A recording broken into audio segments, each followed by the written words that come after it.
Қазақ тілі пәні сабақтың тақырыбы сөйлемдегі сөздердің байланысы. 60-шы сабақ.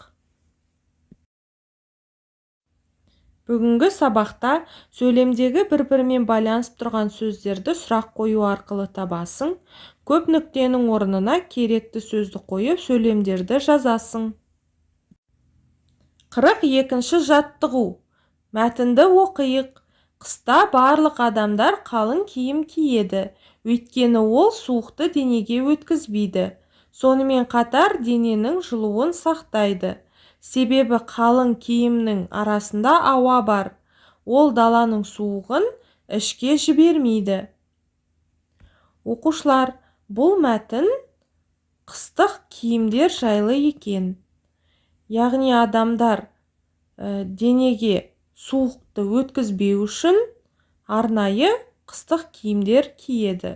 Бұл киімдер жылы ауаны денене сақтап тұрып, суық ауаны кіргізбейді.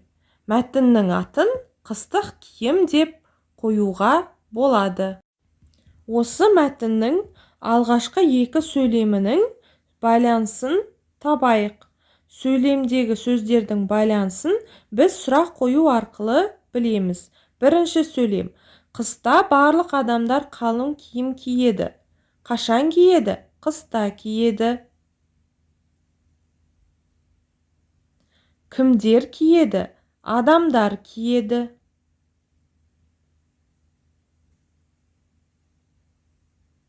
Қандай киім киеді? Қалың киім киеді. Екінші сөйлем. Өйткені ол суықты денеге өткізбейді. Нені өткізбейді? Суықты өткізбейді.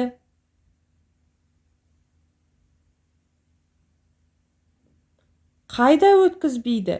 Денеге өткізбейді. Осы берілген мәтінді мәнерлеп оқуды ұмытпа.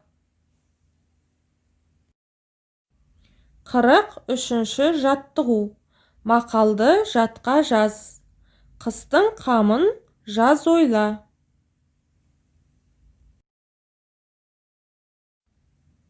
46-шы жаттығу 120-шы бет. Көп нүктенің орнына керекті сөзді қойып, сөйлемдерді көшіріп жаз. Керекті сөздер ол: тауға, зиянды, адамға, құстар, қарағай.